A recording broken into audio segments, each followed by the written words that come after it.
Students, welcome to Awasthi classes. ये class 11 commerce के business studies का दूसरा सेशन। फर्स्ट सेशन में हम लोगों ने देखा हिस्ट्री ऑफ कॉमर्स क्या थी। हम लोग डिस्कशन कर रहे थे चैप्टर नंबर 1 बिजनेस स्टडीज का, जिसका नाम था nature and purpose of business.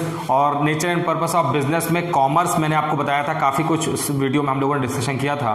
अगर आपने अभी तक वो वीडियो नहीं देखा है तो पहले आप उस वीडियो को देख लीजिए ताकि आपको ये वीडियो और ज्यादा अच्छे से समझ में आए। इस वीडियो में आज हम डिस्कशन करेंगे मेजर ब्रेक थ्रूज क्या थे कॉमर्स में। जब कॉमर्स स्टार्ट हुआ था तब से लेकर आज तक में क्या क्या जो चेंजेस हो चुके हैं, क्या क्या रिवोल्यूशनरी चेंजेस हो चुके हैं, वो हम सब जानने की कोशिश करेंगे आज। और कल हम लोगों ने सिर्फ वहां पर टॉप जो ये मैंने आज मेजर पॉइंट्स लिए इनके सिर्फ वहां पर पॉइंट्स देखे थे, और आज इस वीडियो में हम उन सारे पॉइंट्स को डिस्कशन करेंगे जो मेजर ब्रेक थ्रूज थे। तो जल्दी से स्टार्ट करते हैं। पहला पॉइंट हमारे पास लिखा है इंडिजीनियस बैंकिंग सिस्टम। कल हम लोगों ने इसके बारे में सिर्फ पॉइंट पढ़े थे और आज यहाँ पे कंप्लीट डिस्कशन हम करेंगे। इंडिजीनियस बैंकिंग सिस्टम का क्या मतलब होता है ये पहले देख लेते हैं बुकिश लैंग्वेज में क्या होता है। तो लिखा हुआ है प्राइवेट फर्म्स और individuals who operates as bank receive deposit and giving loan like banks। तो सबसे पहले तो आपको बैंक का मतलब समझना होगा, उसके बाद हम इंडिजीनियस सिस्टम ऑफ बैंकिंग का मतलब समझेंगे। बैंक का मतलब होता है एक ऐसा इंटरमीडिएटरीज, एक ऐसा बीच का कोई पर्सन, बीच का कोई एक ऐसा ऑर्गेनाइजेशन, बीच का कोई ऐसा एक ऐसी यूनिट जो दो लोगों के साथ में काम करता है। वो दो लोग कौन होते हैं? क्योंकि पूरे वर्ल्ड में दो टाइप के लोग एग्जिस्ट करते हैं। पहले वो जिसे हम सरप्लस यूनिट कहते हैं, जिनके पास में एक्सेसिव फंड होता है, जिनके पास में पैसा उनके खर्च करने के बाद बहुत सारा पैसा बच जाता है, उस पैसे को रखते हैं, वो कहलाते हैं सरप्लस यूनिट। दूसरे वो भी लोग होते हैं जिनके पास पैसा बिल्कुल नहीं होता या पैसे की कमी होती है, जिसे हम कहते हैं डेफिसिट यूनिट। अब यहां पर अगर आप देखेंगे तो बैंक का क्या काम है? बैंक का काम है ऐसे लोग जो सरप्लस यूनिट हैं, जिनके पास एक्सेस ऑफ फंड है, वो अपने फंड को सेफ्टी पॉइंट ऑफ व्यू से, इन्वेस्टमेंट पॉइंट ऑफ व्यू से बैंक में डिपॉजिट करते हैं, और बैंक उस पैसे को उन लोगों को लेंड करता है, क्योंकि बैंक मनी लेंडर है। बैंक जो पैसा दूसरों से कलेक्ट करता है, डिपॉजिट करता है, वो उसी पैसे को रेट ऑफ इंटरेस्ट बढ़ाकर उन लोगों को प्रोवाइड करता है जिनके पास में पैसे की कमी है, जिसे हम डेफिसिट यूनिट कहते हैं। तो इंडिजीनियस बैंकिंग सिस्टम, इंडिजीनियस का मतलब आपको पता है जो कि किसी भी कंट्री के अंदर डेवलप की गई सिस्टम हो, जिसे हम हिंदी में कहते हैं स्वदेशी, मतलब खुद के कंट्री में डेवलप की गई कोई बैंकिंग सिस्टम। हमारे कॉमर्स के लिए भी एक ऐसी सिस्टम बना हमारे इंडिया में, जिसे हमने इंडिजीनियस बैंकिंग सिस्टम में, जिसे हम लोग बचपन से सुनते हैं, साहूकार होते थे या कई सारे ऐसे लोग होते थे जो पुअर पीपल को, विलेज में ये सब कंसेप्ट आज भी कहीं आपको देखने को मिलेगा। नॉर्मली तो ये कंसेप्ट अब मेट्रो सिटीज से या सिटीज से खत्म हो चुका है, लेकिन बहुत सारे गांव में ये सिस्टम आपको अभी भी देखने को मिलेगा। इंडिजीनियस बैंकिंग सिस्टम में क्योंकि लोग जो होते थे एक दूसरे को जानते थे, ये बिजनेस लोकेलिटी लेवल पे होता था, क्योंकि मैंने आपसे कहा स्वदेशी है, लोगों के अंदर छोटे छोटे गांव में कई सारे इन्वेस्टर्स होते थे, वो लोगों को पैसा उधार देते थे। पैसा उधार देने के लिए यहां पर जरूरी ये था कि वो जो जिनका वर्क ऑपरेशन का एरिया था वो बहुत लिमिटेड एरिया होता था। वो एक गांव, दो गांव, तीन गांव बस ऐसे विलेज में जाके अपने इस बैंकिंग सिस्टम को वहां पे डेवलप करते थे, और वहां पर वो उन लोगों को उधार देते थे जिनके बारे में उनको सारी इंफॉर्मेशन होती थी, उनके फाइनेंशियल स्टेटस का पता होता था, उनको उनकी इकोनॉमिक कंडीशन क्या है वो सब कुछ पता होता था, तभी वो उनको पैसा उधार देते थे। छोटे ट्रेडर्स थे, उनके लिए सिस्टम बहुत ज्यादा अच्छा था, और मैंने आपसे जैसे बताया कि पर्सनल कांटेक्ट उनके होते थे क्लाइंट से, जिन्हें वो पैसा उधार देते थे। ये सारी चीजें थी। तो यहां पर इंडिजीनियस बैंकिंग सिस्टम, जो कि मैंने आपसे कहा कि अब ऑलमोस्ट इंडिया से तो खत्म ही हो चुका है, कई सारी जगहों पे है, तो ये है इंडिजीनियस बैंकिंग सिस्टम। जब जिसके पास में पैसा ज्यादा है वो पैसा उन लोगों को उधार दे रहा है जिसके पास पैसे की कमी है। इंडिजीनियस बैंकिंग सिस्टम के सिग्निफिकेंट क्या थे वो देखते हैं। तो सिग्निफिकेंट में था, पहला पॉइंट है क्रेडिट टू स्मॉल ट्रेडर्स। मैंने आपसे कहा कि बिजनेस जो है बहुत बड़े लेवल पर करने के लिए हम इंडिजीनियस बैंकिंग सिस्टम के ऊपर डिपेंड नहीं हो सकते हैं। छोटे छोटे लेवल पे, जहां पे छोटे पैसे की जरूरत है या बिजनेस करने के लिए हमें छोटे लेवल पर बिजनेस स्टार्ट करना है, तो लिखा है क्रेडिट टू स्मॉल ट्रेडर्स। जो स्मॉल ट्रेडर्स होते थे ये इनको पैसा उधार देते थे। तो स्मॉल ट्रेडर्स में हम देखेंगे कि बहुत सारे ऐसे लोग होते हैं जो बिजनेस करना चाहते हैं। कई बार हम उनके फसल जो क्रॉप्स होती थी उसके ऊपर पैसा देते थे, और कई बार हम ऐसे किसानों को भी उधार देते थे जिनके पास लैंड नहीं होती थी। नॉर्मली जो साहूकार होते थे वो किसानों की जमीन को मॉर्गेज कर लेते थे, हाइपोथिकेट कर लेते थे, जिसे हम कहते हैं गिरवी रख लेते थे, उसके बाद वो पैसा उन्हें उधार देते थे। लेकिन कई ऐसे भी किसान थे जिनके पास में जमीन नहीं होती थी, वो उन्हें भी लोन प्रोवाइड करते थे और उनसे एक मोटी रकम वहां पर वसूल करते थे। तो ये सिस्टम था कि स्मॉल ट्रेडर्स को वहां पर क्रेडिट की व्यवस्था इंडिजीनियस बैंकिंग सिस्टम में थी। दूसरा अगर आप देखेंगे लिखा क्रेडिट टू एग्रीकल्चर वे में, जो एग्रीकल्चरिस्ट होते थे उनको पैसा उधार देते थे, जो किसान होते थे, जो किसान खेती का काम करना चाहते हैं, पैसा उनको उधार देते थे। और मैंने आपसे कहा कि स्मॉल फार्मर्स जो थे उनके पास में अपना बिजनेस को आगे अपने खेती को करने के लिए पैसे की कमी होती थी, तो लोगों को ये पैसा उधार देते थे। तीसरा है long term credit. Long term credit का मतलब हो गया कि ये जो पैसा लोन प्रोवाइड कर रहे हैं, जो भी क्लाइंट्स हैं उनको प्रोवाइड कर रहे हैं, तो यहाँ पर लोन जो था उसका लॉन्ग टर्म लोन भी प्रोवाइड करते थे, शॉर्ट टर्म के साथ में लॉन्ग टर्म लोन भी प्रोवाइड करते थे। और लॉन्ग टर्म लोन प्रोवाइड करने के साथ में ये जो बैंक थे कई सारे लोगों को डिबेंचर्स भी इशू करते थे। डिबेंचर्स का मतलब होता है लोन जब किसी रिटन फॉर्म में हो जाए, डिबेंचर्स जिसे हम हिंदी में ऋण पत्र कहते हैं, तो ये लॉन्ग टर्म लोन भी प्रोवाइड करते थे। लॉन्ग टर्म जैसे जैसे हमारा क्वांटम ऑफ अमाउंट के साथ में जो टाइम ऑफ लोन है वो अमाउंट बढ़ता चला जाता है, टाइम बढ़ता चला जाता है, वैसे ही इन लोगों के रेट ऑफ इंटरेस्ट भी बढ़ते चले जाते हैं। तो कुल मिलाकर यहाँ पर 3 तरीके का सर्विसेज प्रोवाइड कर रहा था इंडिजीनियस बैंकिंग सिस्टम।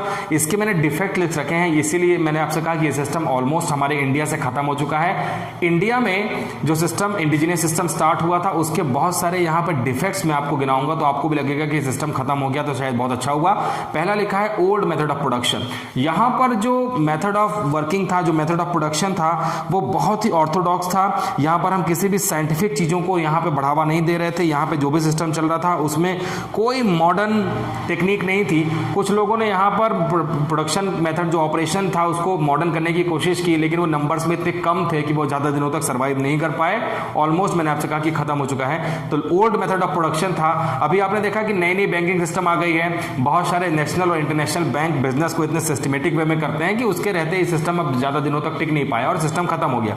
दूसरा देखेंगे लैक ऑफ ऑर्गेनाइजेशन। जैसे अभी हम बात करते हैं कि स्टेट बैंक ऑफ इंडिया की ऑल ओवर इंडिया में बहुत सारी ब्रांचेस हैं, दूसरी बैंक की ब्रांचेस हैं, इन सबको आरबीआई वहां पर फंडिंग करती है, आरबीआई के अंडर में सारे बैंक चलते हैं। लेकिन जो ये इंडिजीनियस बैंकिंग सिस्टम थी इसके लिए कोई ऑर्गेनाइजेशन वहां पे नहीं बना था। सारे ही जो बैंक थे वो जो एक दूसरे के, जैसे मैं कहता हूं कि एक साहूकार 2-3 गांव के अंडर में था, फिर दूसरा साहूकार था, तो ये आपस में ही जो साहूकार थे जो काम करते थे, छोटे छोटे लेंडर्स, इनकी आपस में ही नहीं बनती थी, आपस में एक दूसरे से जेलिस रखते थे, जिसकी वजह से सिस्टम जो है ऑर्गेनाइजेशन का कोई एक ऐसा एसोसिएशन ही नहीं बना पाई जिसमें कि हम एक एसोसिएशन बना के उसकी स्ट्रेंथ लें और उसके बाद बिजनेस करें। तो इस सारे ईगो क्लैश की वजह से ये बिजनेस ज़्यादा नहीं चल सका, कोई ऑर्गेनाइजेशनल सेटअप नहीं था और ये बिजनेस जो है लैक ऑफ ऑर्गेनाइजेशन की वजह से सर्वाइव अपने एग्जिस्टेंस से गायब हो गया।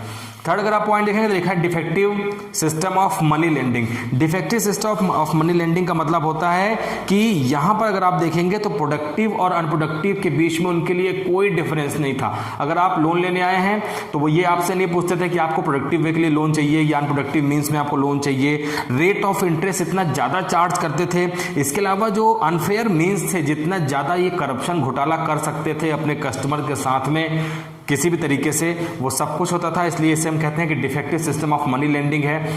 बैंकिंग एंड ट्रेडिंग, यहाँ पर अगर आप समझें बैंकिंग और ट्रेडिंग का मतलब अलग अलग होता है। ट्रेडिंग का मतलब होता है स्पेकुलेटिव वे में हम ट्रेडिंग करते हैं। ट्रेडिंग में जो चीज़ें होती हैं उसमें हम मनमाने ढंग से पैसा देते हैं, मनमाने ढंग से पैसा लेते हैं। बैंकिंग सिस्टम में तो हम सब चीज़ें जो सिस्टमेटिक वे में मेंटेन होती हैं, लेकिन यहाँ पर हुआ क्या, स्पेकुलेटिव वे में अनप्रोडक्टिव तरीके से नॉन बैंकिंग एक्टिविटी करके भी हमने यहाँ पे कस्टमर्स को अपने, बोलना चाहिए कि वो होता है ना कि कस्टमर्स को हमने अपने यहाँ क्लाइंट बना लिया और उसके बाद में जैसे ही वो हमारा क्लाइंट बनता है हम मनमाने ढंग से उससे ट्रांजेक्शन करने लगते हैं, कस्टमर फ्रस्ट्रेट होने लगता है। तो बैंकिंग और ट्रेडिंग जो था वो वहाँ पर बहुत ज़्यादा अनफेयर मीन्स में चल रहा था। डिफेक्टिव सिस्टम ऑफ अकाउंट्स था। डिफेक्टिव सिस्टम ऑफ अकाउंट्स का मतलब होता है जो भी बैंक्स होते हैं वो सारे बैंक का ऑडिट होता है, सारे बैंक के जो एनुअल रिपोर्ट्स होती है वो जनरल पब्लिक में इशू होती है, हर कोई उनके अकाउंट्स को देख सकता है कि क्या टर्नओवर है, कितना बेनिफिट, कितना प्रॉफिट बैंक ने कमाया है।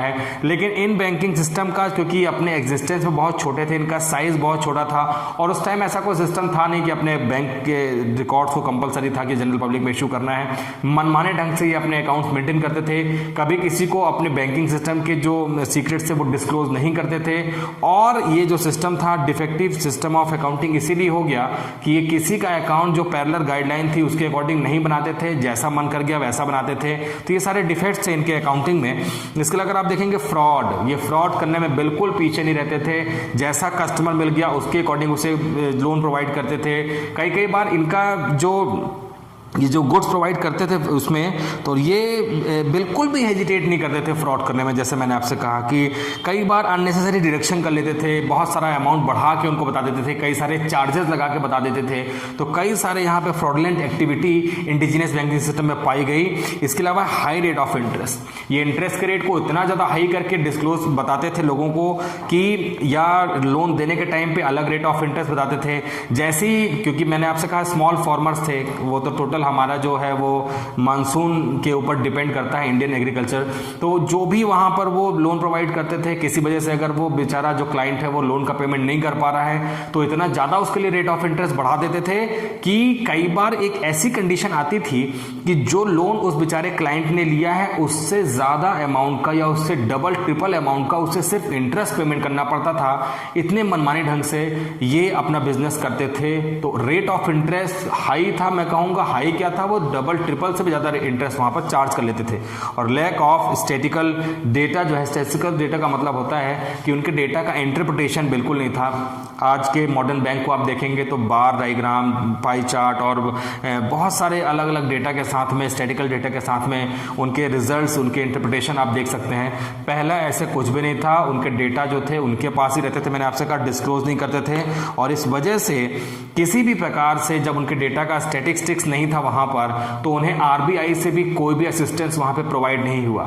आरबीआई, मैंने आपसे कहा बैंकर्स बैंक, आरबीआई सारे ही बैंकिंग की फंडिंग, सारे ही बैंकिंग सिस्टम के रूल्स रेगुलेशन को डिसाइड करता है। लेकिन इंडिजिनियस बैंकिंग सिस्टम में आरबीआई का हाथ नहीं पहुंच पाया, क्योंकि आरबीआई ऐसे बैंक जिनका कोई एग्जिस्टेंस ही नहीं है, जिनका कोई ऑर्गेनाइजेशन ही नहीं है, जिनका कोई स्टैटिकल डेटा ही नहीं है, उनके साथ में असिस्टेंस या कोई कोरिलेशन बना के नहीं रखता है, तो आरबीआई का सपोर्ट भी इनको नहीं मिलने पाया। और ये पहला ब्रेक थ्रू जो इंडिजिनियस बैंकिंग सिस्टम हमारे कॉमर्स में आया था। मैंने ये नहीं कहा कि बैंकिंग सिस्टम खत्म हो गया, बैंकिंग सिस्टम तो फ्लरिश कर गया बहुत तेजी से, लेकिन जो इंडिजिनियस बैंकिंग सिस्टम था, जो देश में डेवलप हुआ था छोटे लेवल पे, वो ऑलमोस्ट खत्म हो चुका है। अब नेशनल इंटरनेशनल लेवल पे जो बैंक चल रहे हैं वो बहुत अच्छे से अपना काम कर रहे हैं। ये जो इनके डिफेक्ट्स हैं वो सारे डिफेक्ट्स खत्म करके वो आगे बढ़ रहे हैं और कॉमर्स को बहुत तेजी से आगे की ओर ले जा रहे हैं। तो ये पहला था जिसका हमने देखा इंडिजिनियस बैंकिंग सिस्टम।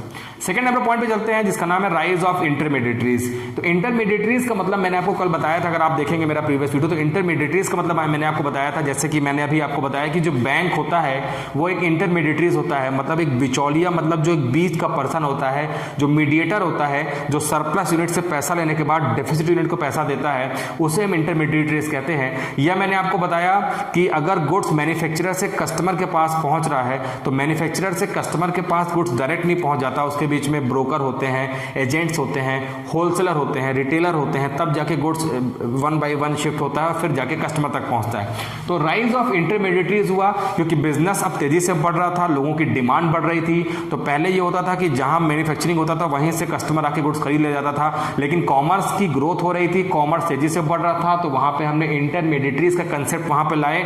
और इस कंसेप्ट में अगर आप देखेंगे तो लिखा है the middle man between buyer and seller और surplus unit and deficit unit. ये मैंने आपको बता दिया कि मिडिल मैन कौन है, जो किसी ट्रांजेक्शन के बीच में आते हैं, जो उस ट्रांजेक्शन को from top to bottom means from end starting to end तक उस ट्रांजेक्शन को कंप्लीट कराने में हमारी हेल्प करते हैं, वही कहलाते हैं हमारे इंटरमीडिएटरीज।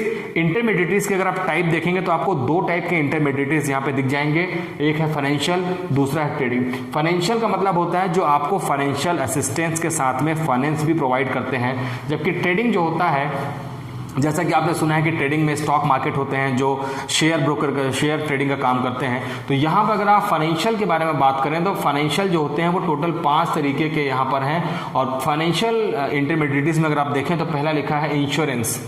इंश्योरेंस कंपनी जो होती है वो एक इंपॉर्टेंट काम ये करती है कि हमारे बिजनेस में जो रिस्क है उस रिस्क को एक पर्टिकुलर सर्टेन अमाउंट का प्रीमियम हमें देती है, एक पॉलिसी करती है हमारे साथ में, बिजनेसमैन के साथ में। और आपके बिजनेस में होने वाले रिस्क को, मैंने आपसे कहा बिजनेस में होने वाले रिस्क को हम कभी भी खत्म नहीं कर सकते, एलिमिनेट नहीं कर सकते, लेकिन उस बिजनेस रिस्क को हम कम कर सकते हैं, मिनिमाइज कर सकते हैं। और ये मिनिमाइज तभी पॉसिबल है जब हम अपने बिजनेस का इंश्योरेंस करा लें। और ये पॉसिबल है किसी न किसी इंश्योरेंस कंपनी के साथ में कॉन्ट्रैक्ट करके, और इंश्योरेंस कंपनी जो भी हमें एक हमारे बिजनेस के नेचर के साइज के अकॉर्डिंग, हमारे जो क्वांटम ऑफ अमाउंट के अकॉर्डिंग जो हमें इंश्योरेंस का अमाउंट बताती है, जिसे हम पॉलिसी अमाउंट कहते हैं, उस अमाउंट को टाइम पे पेमेंट करने से हम अपने बिजनेस का इंश्योरेंस करा लगते हैं। तो इससे बेनिफिट ये हुआ कि हमारे बिजनेस सिक्योर हो गया।